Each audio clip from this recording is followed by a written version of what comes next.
attention à ta veste, fais attention à ta carte de cantine, concentre-toi un peu, fais attention, t'es trop distrait. Mes profs, ma mère et même mon prof de batterie, ils me disent tous la même chose. J'en ai marre. Et pourtant, je me dis, vas-y, concentre-toi 2 minutes. Et puis après, on me dit, ok Rodolphe, t'as compris? Et je sais même pas de quoi on parlait. C'est fou, non? J'ai le cerveau en gruyère, comme me dit ma grand-mère. Ouais, un gruyère super intelligent alors. Hein. Mais c'est compliqué de se concentrer, même pour les adultes. Ça demande des efforts, ça demande de l'entraînement. Parce que en fait, en permanence, autour de toi et en toi, il y a des distracteurs. Distracteurs. Genre, attention, habitants de la planète Terre, les distracteurs sont là. Un peu comme nos envahisseurs. Oui, c'est ça. Un bruit, une odeur, une idée, une émotion, une sensation. En fait, les distracteurs, ça s'incruste en permanence dans ta bulle de concentration.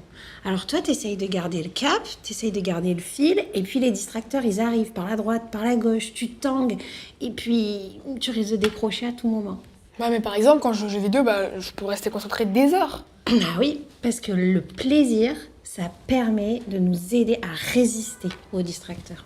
Ouais, c'est pour ça qu'en cours, je décroche très très très très vite. L'ennui. L'ennui, c'est un gros distracteur. Tu sais, en fait, l'attention, c'est comme un appareil photo. Au départ, tu as l'intention de faire attention à quelque chose. Du coup, tu braques ton focus sur ce que te dit le prof. Et puis l'ennui arrive. Les distracteurs t'assaillent et ton focus, il dérive petit à petit et finalement, tu vas zoomer sur autre chose. Ouais, par exemple, quand Balthazar il fait une blague, le problème c'est que mon zoom, il va direct sur lui. C'est instantané et je peux pas le contrôler. Et en plus, je décroche pour tout et pour rien. En fait, je sais même pas pourquoi je décroche. Parce que c'est hyper naturel de décrocher. En vrai, on décroche tous, toutes les 20 minutes à peu près. Mais l'essentiel, c'est d'arriver à se recentrer. Tu fais attention, ça décroche, hop, tu te réalignes. Attention, décrochage, et hop, tu te réalignes. Ouais, mais moi, je crois que c'est pareil, ça mon problème, c'est que j'arrive pas à me réaligner seule. Ça fait attention, décrochage, décrochage, décrochage, décrochage. Et là, hop, on me crie dessus, attention. Puis là, hop, décrochage, décrochage, décrochage, décrochage. Et oui, c'est ça le point central. C'est de prendre conscience que tu es en train de décrocher, que tu es plus vraiment présent à ce que tu es en train de faire. Et au plus tu prendras conscience que ton focus est en train de dériver, au plus tu pourras décider volontairement de le recentrer. C'est facile à dire ça, mais comment on fait? Tu vas augmenter ta visibilité sur toi-même. On va essayer. Quels sont ces distracteurs ? C'est quoi ces envahisseurs qui viennent en permanence prendre les commandes de ton cerveau, comme tu dis ? À l'école, je dirais l'ennui à mourir des profs et les blagues de Balthazar. Et à la maison, ce serait les notifications sur mon téléphone, l'envie de jouer aux jeux vidéo et ma sœur qui me saoule parce qu'elle veut rentrer dans ma chambre. Voilà. Mais tu vois, on va observer. Dans cette liste-là, il y a en fait des distracteurs externes et des distracteurs internes. Tu essayes de les reconnaître ? Externe, c'est-à-dire que c'est à l'extérieur de moi. Donc j'irais mon téléphone, Balthazar et ma petite sœur. Et interne, c'est moi. Du coup, ce que j'ai à l'intérieur, donc mes émotions, mon ennui, voilà. Parfait. Bon. Mais oui, si, bravo, parce qu'en fait, déjà, en ayant fait cette liste-là, tu as mieux pris conscience de ton fonctionnement attentionnel. Mais on va aller un peu plus loin. On va essayer maintenant de réduire l'impact de ces distracteurs sur ta bulle de concentration. Comment tu peux faire ? C'est facile.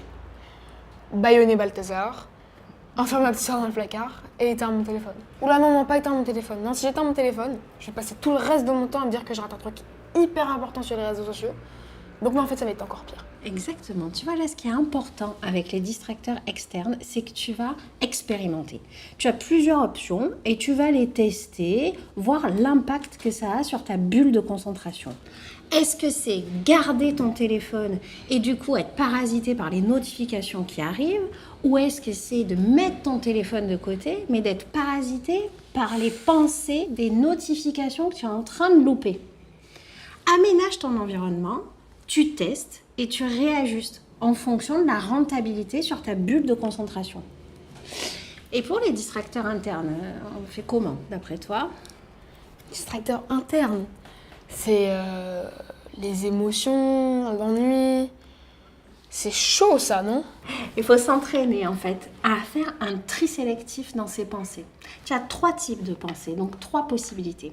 Tu vas avoir les pensées importantes et urgentes. Par exemple, tu as mis de l'eau à bouillir et bim, tu penses que tu as oublié d'éteindre le feu. Donc là, tu y vas. Tu as les pensées qui sont importantes mais pas si urgentes. Là, tu en prends note. Et tu les diffères, c'est-à-dire tu décides d'y revenir plus tard. Et puis il y a toutes les autres pensées, celles qui nous traversent en permanence, mais qui sont ni importantes ni urgentes. Celles-là, il faut t'entraîner à les inhiber, à les laisser passer, pour rester centré sur ce que tu es en train de faire.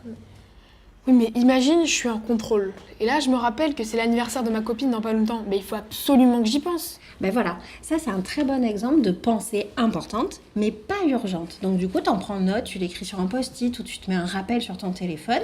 Ça te permet de libérer de l'espace et comme ça, tu n'as pas peur d'oublier et tu peux rester centré sur ce que tu fais.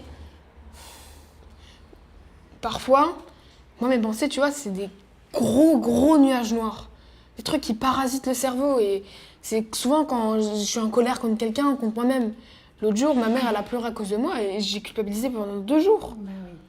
Mais tu sais, il y a les pensées parasites que tu peux t'entraîner à trier, comme on vient de dire. Et ça, c'est pas une pensée parasite. Ça s'appelle une pensée persécutante. C'est des pensées qui sont beaucoup plus lourdes, qui prennent beaucoup de place à l'intérieur de toi. Et du coup, tu n'as plus d'espace pour vraiment te concentrer. C'est un peu, genre, le réseau est saturé et donc il faut libérer de la bande passante, j'imagine. Exactement. Libérer de l'espace. Il faut absolument que tu les fasses sortir à l'extérieur de toi. Donc, soit tu peux en parler à quelqu'un en qui tu as confiance, soit tu peux les écrire sur un bout de papier. Et surtout, tu décides d'un moment pour y revenir, pour vraiment y penser, parce que c'est important pour toi.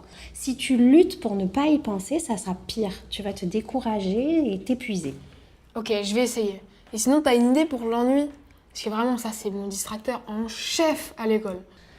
Ouais, eh bien, tu te souviens du jour où on a parlé de la motivation avec la technique de l'escalier? Ouais, c'est diviser les gros objectifs à long terme en petits objectifs à court terme pour toujours rester motivé. Voilà, parce que c'est hyper relié. En fait, si tu te poses comme objectif d'écouter le prof pendant tout le cours, ça te paraît tellement énorme que tu vas te décourager et les distracteurs vont t'assaillir.